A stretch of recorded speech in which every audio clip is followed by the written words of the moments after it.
my favorite thing in life to do is to make people smile and be happy.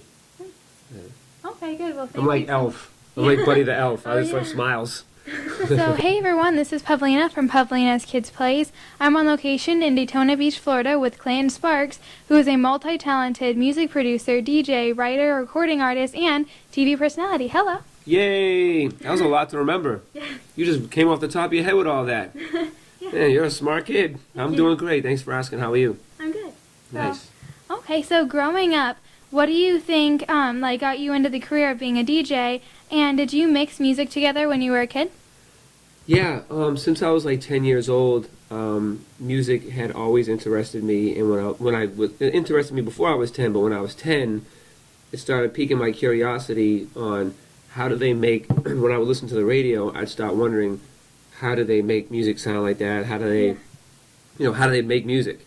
So I would listen to music and then I would just start manipulating it myself. I'd start making beats in my bedroom, and how I would start is before I had any kind of equipment, I would just record songs off the radio, and then I would just manipulate them and make my own like little remixes. So I would rearrange the arrangement of the song and make my favorite part play longer, which would be considered basically a remix.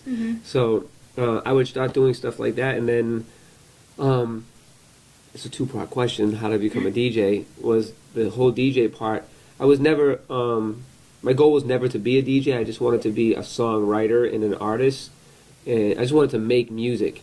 And being from Boston, just being a broke kid from Boston, it was difficult to get anybody to hear me or pay attention to me or want to hear me. So sorry, I realized I needed to become a DJ because DJs were important, and those are the guys that were, the front line of playing music and introducing music to people. So I just took my DJ ability, which I crafted in my bedroom, and became a DJ for the purposes of trying to get my music heard. Yeah. And it just happened to work out. Nice. Okay, good. So kids have all kinds of obstacles growing up. What obstacle did you have to deal with, and how did you overcome it? Well, one obstacle I had was, unfortunately, I came from a home with no dad and a mom who worked 2 jobs, and we didn't have much money at all, if any. And so that was tough, not really knowing how, as a young boy, it's crucial to have your dad around to kind of guide you and direct you and teach you right from wrong and how to be a man and, how and when not to take crap from other guys and stuff like that. So you don't really know, and you're kind of like lost, and it's almost like when you don't have a dad and you're a boy, and it probably goes the same for girls when they don't have a mom. Yeah. But when you're a dad and when you're a boy and you don't have a dad around, it's almost like you're walking around blind. Yeah. And just hoping for the best and that you find the right places to go and you don't stumble in the wrong places or with the wrong people. So, that was one of my obstacles, was not having a dad around. My mom was around, but she had to work a lot, so she wasn't around either. So I really kind of had to just get familiar with the world on my own. And so that was a big obstacle as a kid, and people not believing in me.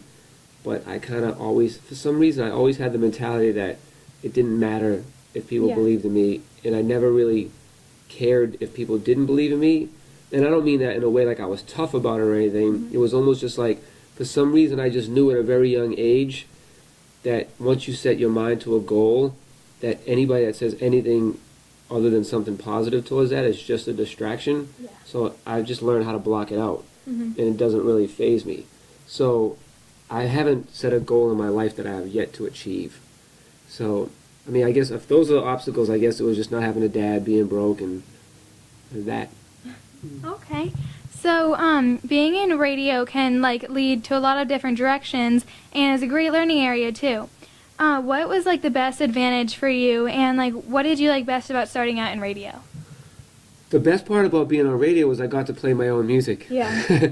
So that was the best thing, but it was great. I got to make, listen, and play music, and who doesn't? Everybody loves music. Yeah. So it was great. It was great being able to have an outlet to play my music, to get feedback, to make me better than I was at the beginning. So it was just that. I was just reaching out to the people, getting reaction from the people. And then the back side of it, the political side of it, which most people wouldn't understand or know, is when you're on radio, you're important to record labels, you're important to artists, you're important to everybody in the business.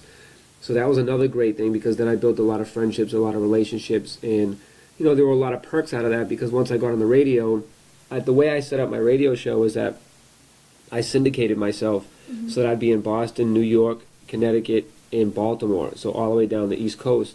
So I knew that when artists would do a promo run, that they had to hit each of those states each day. Yeah. And if they ran into me every day at a different station, they would be like, oh my God, this guy's everywhere. And then, you meet somebody once, you say, hey, how you doing? You might forget tomorrow. But if you see me 4 days in a row in 4 different states, we're going to remember each other. So I did that intentionally to build relationships with these artists, which most of them I still have relationships with to this day, and we make music together. Nice. Yeah. Okay, good. So you worked with all kinds of awesome performers, like you said. And like, what's been like the best advice in your life, and has it meant a lot to you? That somebody gave me? Yeah. I don't know if I ever really got advice in particular from one person, but I really analyze life, and I assess situations, and I analyze the right and the wrong in all situations and with people, and I try to pull the best from what I experience. And I kind of came up with a quote that I live by, which is, be the first you and not the second somebody else. I like that. So thanks. So it was kind of something that I kind of wrote for myself, and always tried to stick to that. And what I mean by that is, most people try to do or be like somebody they already know or seen, when most people try to do what somebody else has already done. And I've tried to make it a habit that if it feels like it's been done already, then I don't want to do it. So, or I want to do it differently, because obviously there's pretty much no original idea in the world. So, figure out how to do it better than somebody else did it before. Yeah. Okay, good. So, what makes you, what do you think makes a great entertainer, in the world, in the entertainment world? If you had to choose, the most confident, the most talented, the most determined, or the, hard worker?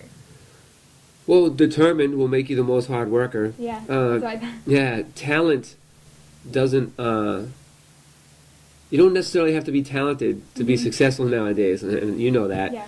So, you can pretty much have a kid at 16 and you're famous now. You know what I mean? Before it was, whatever. So, I guess it's not really about talent. It's about, if it's entertaining, if it's interesting, if people want to see it, if people want to hear it. I, on the other hand, I have a really high standard for what talent is. And, but I also appreciate and accept and respect other people's tastes and tolerance. Just because mine's up here doesn't mean everyone else needs to be where I am. So I subscribe to the theory of live and let live, and whatever people want to do is fine, as long as they're not hurting anybody. But out of those 4 things, it was hardworking, determined, talented, and what was the other thing? And confidence. Confidence. I guess I'd have to say determined, because if you're determined, you're going to work hard. Yeah. And if you're not talented, you'll work hard at making yourself more talented. And then once you become talented, you'll have confidence. So I guess determination is the driving force behind all that. Sometimes the singing doesn't have to be the best, as long as there's passion behind it, or there's an emotion, or it evokes an emotion, or it's getting a message across. And I think sometimes people focus on the wrong thing. And, again, not that I'm condoning you don't have to be talented, or you can use auto-tune, or whatever that is, but whatever you choose to do, at the end of the day, if you have a message to get across, and the message, penetrates people, that's really what matters, is the message, how you penetrated people. It doesn't matter if you sang it the best. To me, it doesn't. You know what I mean? You can still get your point across singing horribly. There's a lot of horrible, technically speaking, a lot of horrible horrible singers, but the songs are still great. Yeah. You know what I mean? So. Yeah, okay. So you've interviewed a lot of people, but has there been one, that just started to go bad during the interview, and how did you turn it around? That you doing interviews, I'm sure you come across this too. I'm just a little older, so I would get it more, but I'm always nervous. Anytime I go to do an interview, anybody I go and interview, it doesn't matter how small or how big they are, I'm always nervous. So I don't know, like everybody always seems to say when I'm done, wow, you did a great job, amazing job, and I never feel like I did a good enough job. Yeah. And I always feel like I didn't ask this right, or because you know what it is the people that are watching, they don't know what you're feeling inside Exactly. during the interview. Yeah. So you're thinking, oh my God, I forgot what I was going to say next. Oh my God, oh my God. And then you stumble over some words and you end up getting through it and it ends Yeah. up working out. But you don't think it was that great because you're still stuck on the fact of the moment where you thought you messed up. Exactly. So that happens to everybody. And one in particular, I don't know because I feel like every single interview goes the same for me. I'm always nervous. Yeah. I always feel like I didn't do a good enough job. And it always seems to turn out okay. Mhm. So I guess I just go in and not worry anymore. Yeah. Nice. For me, it's just like one thing always has to happen. Like I don't know, anything like would just happen. I'll be like, that's the one thing that made it like not as What's your go-to question when you forget what you were going to ask? Usually, Like what's your template question? Like okay, well what's well, that? usually I have my notepad, so I'm usually covered. But See, when I'm on E, like Yeah. I can't have a notepad Yeah, I in front of know. me. I got to just remember everything. Even Yeah. when I'm talking to the camera, mhm. I don't look. Most people read the camera that you're looking into says what you're supposed Yeah. to say. The monitor's right there. Mhm. So if you don't know television, you wouldn't know that. But literally, the screen you're looking at says what you're supposed to be saying. Yeah. I don't. Yeah. I have to memorize everything that I say on E. Everybody else gets the luxury of reading it. I read the script. I'm like, all right, let's go. And I got to Yeah. remember it. And even if you're a lifeguard, you don't go to CPR classes and practice swimming and stay out under the sun all day if you're not passionate about it, or you go get a different job. Yeah. You know what I mean? So Okay, good. I'm passionate. By the way, I'm passionate about life. Yeah. I'm making the most out of life. All right, I'm happy I got an invite to the party called Life, and I'm not leaving until everyone else is gone. Nice. Okay. So, you're now performing and like singing and stuff. What do you like best about singing versus all the other stuff that you've been doing? And like, do you think it's like an extension of what you've been doing, or totally different? It's just an extension of what I've been doing, which is overall just being an entertainer. Mhm. I love singing. I love writing songs and connecting with people and people relating to what I have to say. I think I fit in the world of kind of the average person. Mhm. So when I write, I'm writing for the majority, which is the average person. Mhm. I know there's cool crowds out there that might not like some of the things I write, but Yeah. you know, to me, you know, just being you is what's cool. Mhm. So, like I have a song called No Swag, which, you know, I've had a lot of friends that are like, I don't like that song, I don't like what you're saying, mostly because they think they have swag. Yeah. You know what I mean? But, you know, I have a song called Sucks to Be You, which a lot of people relate to because everybody breaks up and then wants to say to their boyfriend or girlfriend that sucks to be you. Yeah. Nah, we're not- you know, stuff like that. So, I have a lot of music that I write, and I'm excited for people to start getting more familiar with it and hearing the words to the songs that I'm writing, and I think a lot of people will relate to them. Nice. Okay, good. So, what are your upcoming plans, events, and your current goals? Plans, events, and current goals. That's a lot. That's a lengthy answer. Yes. My plans are to put out my single in a month. It's me and Pitbull, and it's called Okay. Watch You. And then that's going to lead into my EP/album, which will be dropping later on this year. And I'm also I just dropped my Awesome Mixtape 2, which you can download free at clintonsparks.com. And I'm dropping my Awesome Mixtape 3 in another month. I'm writing and producing for everybody, so I'm in the studio making music for Flow Riders, the Ushers, you know, all those people. We're going back into work on Lady Gaga's album some more. There's so much. I'm on tour all the time. Doing stuff on E. I'm going to be doing some more television stuff. Yikes.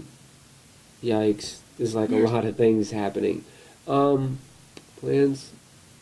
You said plans, events, and what else? And upcoming goals, or your current goals.